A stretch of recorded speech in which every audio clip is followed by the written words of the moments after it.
जो डर था आज के मैच में सेम चीज वही हुई मेरे साथ भाई। मैंने जब देखा ऊपर से टॉप ऑर्डर से दिल्ली के 3 आउट हो गए, लेकिन मैंने जब देखा केएल राहुल का एक कैच छूट गया है और केएल राहुल क्रीज पे है। भाई केएल राहुल आपको बार बार मौका नहीं देता आउट करने का, एक बार दे दिया, सेकंड बार वो फिर जिता के ले जाएगा मैच। मुझे यही डर था और वही हुआ आरसीबी की। आप क्या कहोगे, बैटिंग अच्छी कहोगे, बॉलिंग अच्छी कहोगे, मतलब आज क्या करा है आरसीबी ने, इतना बुरा खेल ली है आरसीबी, इतना बुरी बॉलिंग करी है आरसीबी ने। तो मतलब आज आप क्या ही कहोगे। आज का मैच यार इतना इंटरेस्टिंग हो सकता था अगर यही स्कोर जो 164 हुआ है, यही स्कोर 180 190 के आसपास होता तो शायद आज मैच इतना खतरनाक हो सकता था जिसका जवाब नहीं था। क्योंकि भाई आरसीबी को जिस टाइप से स्टार्ट मिला था, मतलब आरसीबी का अगर मैं सही बताऊँ ना, आरसीबी ने कुल मिला के कुल 6 ओवर खेलने हैं, मान के चलो 6 ओवर, लास्ट के 2 ओवर और शुरू के 4 ओवर, वरना आरसीबी ने फिर कुछ नहीं खेला। फिर तो दिल्ली के बॉलर्स ने जहां इन्हें खिलाने को चाहा, जहां उन्होंने कहा कि इतने रन बनाने इस ओवर में, भाई सेम चीज़ें दिल्ली ने जो करवाया वो करी है आरसीबी ने। फिर मतलब 6 ओवर छोड़ दो, 4 शुरू के 4 बाद के, फिर चली है दिल्ली का राज कि दिल्ली वालों ने दिखाया है कि हम क्या चीज़ है, हमारे पास क्या है। हमारे पास केएल राहुल है जो तुम्हें दिखाएगा अपना टेम्परोमेंट से खेल के, जो तुम्हें बताएगा किस तरीके से पार्टनरशिप बिल्ड करी जाती है, जो तुम्हें बताएगा कि मैच किस तरीके से जिताए जाते हैं, जो तुम्हें बताएगा दूसरे प्लेयर को क्या कहना है, किस तरीके से शॉट लगवाने हैं, वो तुम्हें दिखाएगा। आज दिखाएगा कि ये मेरा होम ग्राउंड है और मैं तुम्हें क्या करके दिखा सकता हूँ। जो आज एक्शन करा ना केएल राहुल ने,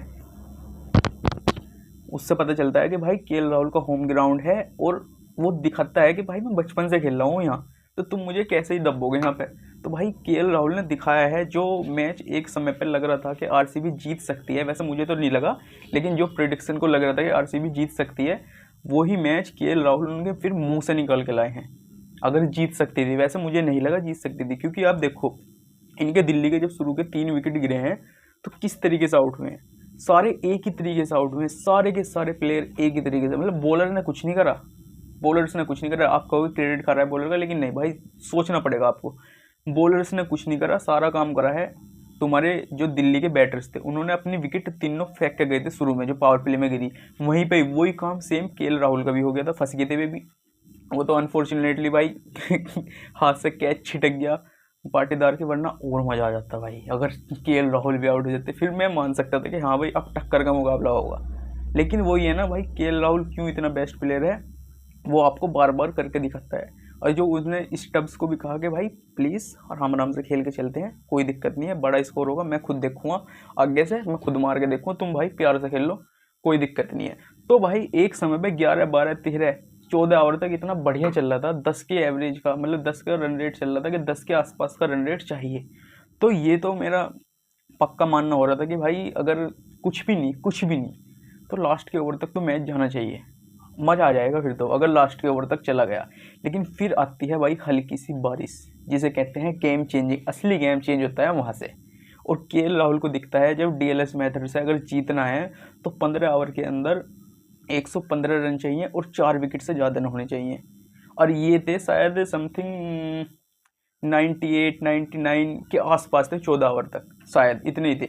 और भाई केएल राहुल जब जोश हेजलवुड आता है बॉल कराने, और केएल राहुल जब उसे लपेटे में लिखता है उस ओवर में, मतलब कि पहली बॉल पे चौका वो भी टाइमिंग के साथ, दूसरी बॉल पे चौका वो भी टाइमिंग के साथ, तीसरी बॉल पे 2 रन, चौथी बॉल पे 2 रन, पांचवी बॉल पे छक्का, नो सॉरी, पांचवी बॉल पे चौका और छठी बॉल पे फिर 6। तो यार 22 रन का ओवर मारा है केएल राहुल ने, वो 22 रन का ओवर हेजलवुड को। तो वहां से गेम पूरा का पूरा झुक गया था भाई दिल्ली की तरफ। पूरा जो लग रहा था ना कुछ भी कि 50-50 हो सकता है, 60-40 हो सकता है, वहाँ 99% दिल्ली की तरफ झुक गया था। वहाँ पे 1% बचा होगा, वो भी आरसीबी की तरफ, जो आप कह सकते हो कि हाँ जो भी हो सकता है। तो इतनी बढ़िया बैटिंग करी है दिल्ली वालों ने। जो 3 विकेट जो ऊपर से गिरे हैं उनकी वे अपनी गलती से गिरे हैं। जो विकेट लिया है सुयाज शर्मा ने अक्षर पटेल का, वो कहोगे आप कि वो बॉलिंग की वजह से मिला है विकेट, जो उसने फंसा है, क्योंकि वो बॉलर इन्हें समझ में नहीं आ रहा था ना, केएल राहुल को आ रहा था समझ में, और भी बैटर्स खेल रहे थे पर लप्पे घुमा रहे थे, समझ में नहीं आ रहा था सुयाज शर्मा ही ने किसी को भी।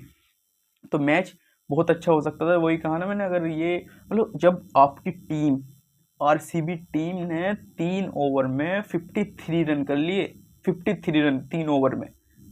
तो उसके बाद ये मतलब इन्होंने करा क्या है ये देखो आप तुम, मतलब एक रन आउट होता है फिल सोल्ट का, उसके बाद से पूरा ही गेम चेंज होता है। ऐसा लग जाता है कि भाई ये आरसीबी वो टीम तो नहीं थी जो अभी 3 ओवर पहले खेल ली थी, ये कोई और टीम आगे खेलने लगी।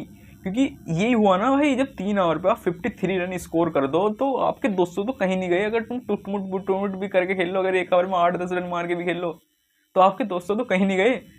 220 230 भाई कमेंटेटर्स के हम भी सोच रहे थे कि 220 230 रन तो अब आराम से हैं, जिस तरीके से फिल सोल्ट ने स्टार्ट दिया था। लेकिन फिर क्या होता है भाई, फिल सोल्ट का रन आउट होता है, उसके बाद से विराट कोहली साहब कुछ करते भी हैं, छक्का वक्का भी मारते हैं, लेकिन वे भी कहाँ तक करते हैं, वे भी आउट होकर चले जाते हैं विपरीज की बॉल पे। वो भाई विपरीज भाई बहुत कमाल का बॉलर है, बहुत ही टॉप क्लास बॉलर है विपरीज, और उन्हें दिखाया है अपने आप को, प्रूव करा है भाई इज बेस्ट भाई। तो यही होता है, मतलब आप जब कहते हैं ना, जब सिर मुंडवाए था कि ओले पड़ गए, यानी आरसीबी के 3 ओवर ऐसे ही थे कि जब भी इन्होंने सिर मुंडवाया था इतना बढ़िया खेल रहा था और फिर सीधा ओले पड़ गई, ये पटापट पटापट। और फिर दिल्ली के बॉलर ने फिर पीछे घूम के नहीं देखा, पीछे घूम के नहीं देखा। लेकिन इस मैच में एक तगड़ा क्लैश होता है जो सबसे बढ़िया लगा मुझे, फिल सोल्ट और मिचेल स्टार्क के बीच में। भाई यार क्या ओवर था वो, मतलब कि मैं ये सोच रहा हूँ क्या ही ओवर था। मतलब जो रोहित शर्मा ने जब T20 वर्ल्ड कप में मारा था ना मिचेल स्टार्क को, वो वाली याद दिला दी थी भाई, बिल्कुल सेम चीज वाली। और छक्का चौका लेग वाइज के रन जा रहे हैं, मतलब 30 रन का ओवर, यू बिलीव 30 रन का ओवर बनाया था भाई, जो तीसरा शायद, हाँ तीसरा ओवर आया था, जो 53 पे तीनों को 30 रन का ओवर मारा। और जहाँ पे फिल सोल्ट मारना चाह रहा था सेम वहीं पे ही लग रहे थे शॉट भी, बहुत खतरनाक ओवर था भाई। अब बात करते हैं अक्षर पटेल की कप्तानी के ऊपर। मतलब अक्षर पटेल यार, आज तक इन्होंने किसी मैच में, मतलब आईपीएल को अब छोड़ के इन मैचों को, आज तक डोमेस्टिक लेवल पे भी इन्होंने भी कप्तानी नहीं करी एक मैच में भी। वॉइस कैप्टन रहे हैं इंडियन की टीम में भी, लेकिन आज तक प्रॉपर कप्तान नहीं रहे। और भाई इतनी अच्छी कप्तानी कर रहे हैं इस टूर्नामेंट में, 4 लगातार जीत, अभी तक कोई नहीं जीतता इसमें, इस सीजन में 4 लगातार जीत के साथ, चाहे किसी के घर में जाकर मारना हो, चाहे अपने घर में बुला कर मारना हो। तो इतनी बड़ी जीत जो आशुतोष शर्मा ने इन्हें पहले मैच में दिलाई थी, उसके बाद इन्होंने पीछे हट के नहीं देखा भाई। फिर तो इनके सामने कोई भी आ जाओ, इन्हें कुछ फर्क नहीं पड़ रहा, और अक्षर पटेल जो करना चाह रहे हैं वही होता है। तुम आज के मैच को ही देखो, आरसीबी के साथ जो था, मतलब जब दूसरे ओवर में अक्षर पटेल खुद आता है ओवर लेके, थोड़ा महंगा साबित होता है वो, थोड़ा नहीं बहुत महंगा, जिससे जो ओवर मतलब आरसीबी को चाहिए था वही होता है। लेकिन फिर भी नहीं मानता भाई लड़का, फिर भी चौथा ओवर दोबारा लेके आता है, और जो वो चाह रहा था कि विकेट मिले, कैसे भी मिले वो विकेट मिलती है, चाहे खुद को मिले चाहे रन आउट होकर मिले, बस टीम का भला हो। तो भाई कैप्टनसी वाइज मैं देखूँ अक्षर पटेल को बहुत ही तगड़ी कैप्टनसी कर रहा है, और टीम तो इनकी है ही सॉलिड, बैटिंग ले लो बॉलिंग ले लो एवरीथिंग इज़ फाइन। तो भाई आज के लिए इतना ही, जब तक के लिए राम राम जी।